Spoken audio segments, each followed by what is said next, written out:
vendors that are here and others as well. And I am believing even now that these chairs will be filled. I believe this is the first, but I am expecting that it be filled because there is vital information that is here. And as we have heard some say, health is wealth. It's our wealth. How can we fulfill the purposes that we have if we don't have the health that we need to have, if we're hampered by things? So I am believing that they are filled. So my company is actually Be New Solutions, and I am an advocate of natural ways of healing and prevention of sickness and disease. And I am a researcher by nature, so it's a passion of mine to find out all of the different ways that we can prevent and heal, as I said, sickness and disease. So I have a question for you, and I know that we're involved, but I'm hoping to get some answers. Have you ever been lied to? Somebody said yes. Okay. And how did it make you feel? Rotten? Did it make you mad? A little confused because you couldn't believe that the person that was telling you this was lying to you because maybe you trusted them? Okay, I had this encounter back in the mid-'80s when I was sitting in a toxicology class. I happened to have education in environmental health as well as industrial hygiene. So while I was working on my degree in industrial hygiene, I was in Dr. Lou Ann's white toxicology class, and she said that there were nitrites in meats, in your processed meats. And being that I had learned environmental health, I knew that sodium nitrites were carcinogens.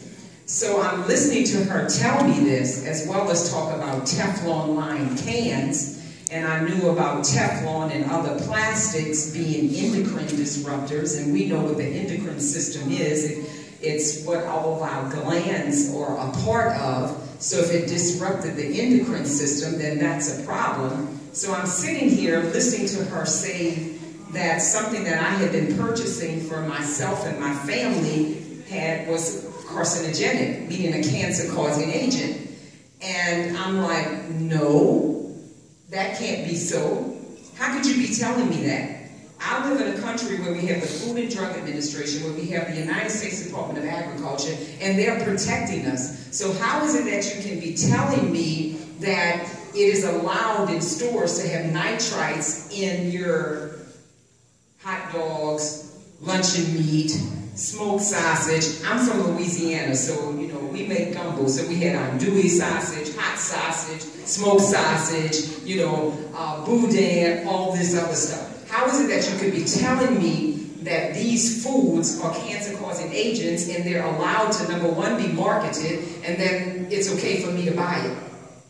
Yet in the daytime, because by this time I was going to school at night to finish this degree, I'm protecting employees' health as an industrial hygienist in the shipyard industry as well as the aerospace industry. I'm protecting them from lead, noise, asbestos, radiation, all types of chemicals. So I'm saying, well, you cannot be exposed to all of this, but yet the general public, my family included, was. So I was like, no, this can't be so. But yeah, they're telling me it's really so. So it was kind of a weird thing going on in my brain if you've ever encountered lies in your face. My mom would say a bald-faced lie. So that's when I realized, okay, there are other factors going on here. And as much as possible, I just began sharing information with the general public.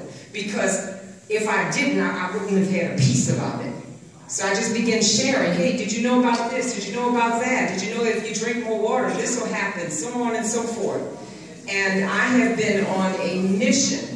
And as I say more and more, as I shared with a couple people, I feel like my purpose is to expose the lies and reveal the truth. And when I say that, it's like I encounter more and more lies and more truth. So that's why I do what I do.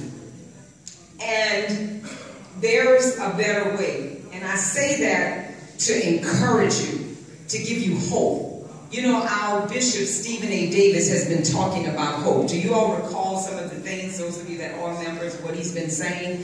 He's like, you know, keep your hope, regain your hope, because we have to have hope. So these things that I'm sharing are not to have you feel hopeless, but to be hopeful, to be encouraged.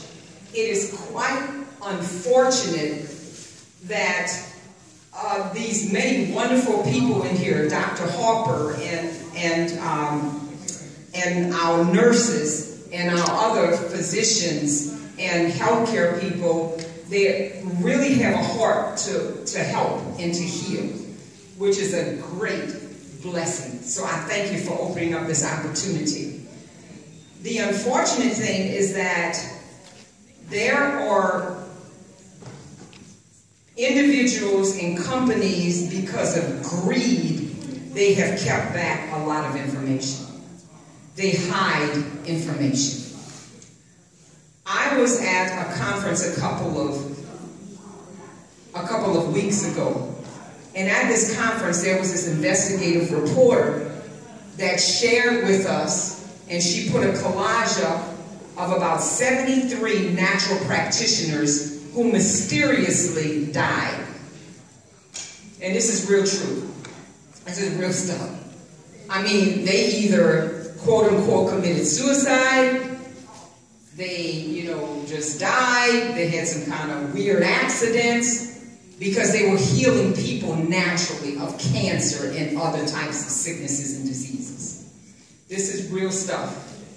So it's like we as a community, as a nation, has been indoctrinated with a certain way. And when we hear something contrary to that, we're like, just like I was in that toxicology class, what? No, this can't be so. They can't be lying to me. But I must say, just like one of my other members said, you perish for lack of knowledge, so we have to have the knowledge. Also realize that the devil, as a roaring lion, is seeking about who he may devour. Now, if this were not true, it wouldn't be in the Word. So then you have to think, well, where might that be?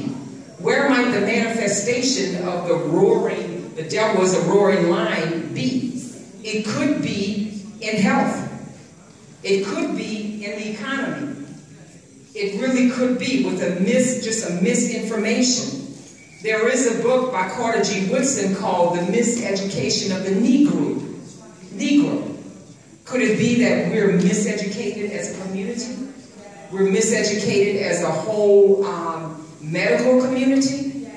There is something also where the modern medical schools in the United States, as we know it today, they were funded by very influential people, one being the Rockefellers. But one of the stipulations for them receiving money for their medical schools was that you have to use pharmaceuticals. And that's how it came about. It really did. But I just want to encourage you, please seek out harmless means. Hypocrisy says what? Or is it a Hippocratic oath? Do no harm. You know, do no harm to your patients. Okay? And also, let food be thy medicine, let medicine be thy food. I'm telling you that this is real. This is really real. Open your eyes. Think about it. Okay? There are people that have for years, for decades, been cured naturally of cancer and other sicknesses and diseases. I was just blessed by this woman who walked up to me, and I asked could I record her, because she told me that her son, who was 26 or is 26, he was rushed to the hospital and he had a blood sugar of 700. Well, for some months before that, he was taking depression medication.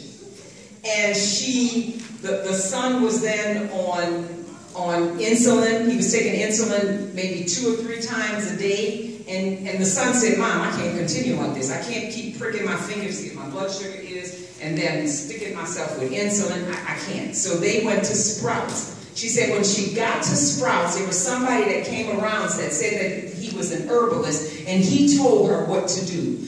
She said after being on that protocol, okay, which was a detox that they got at the vitamin store, as well as things like bitter melon, aloe, and cactus that they infused. She said after a week, his blood sugar dropped. They had to stop taking the insulin. So I am telling you, things are out here. And as far as genetics is concerned, one thing that we have to realize is this. We say a lot of things are genetic, but in actuality, it's what they call environmental, meaning what's your lifestyle like. So if my mama and my grandmother had fried chicken, they had gumbo, they had jambalaya, they had shrimp etouffee, and I learned how to cook like them, and I'm eating like them. Do you see what I'm saying? Mm-hmm. It's not like it's necessary, not to say that genes are none of it, okay? But the large majority of the sicknesses, the diseases, the illnesses is because of lifestyle, okay? Yep. So yeah, you're in the same family, but you're doing the same thing. You have the same habits. Okay? And there's something now called epigenetics, where they see that with nutrition and other supplements, you're able to change the expression of certain genes. So yeah, okay, you may have a little tendency toward that, but you can turn that off and turn something on. So I just want to encourage you to please seek out the truth, and then walk in that truth. Thank you.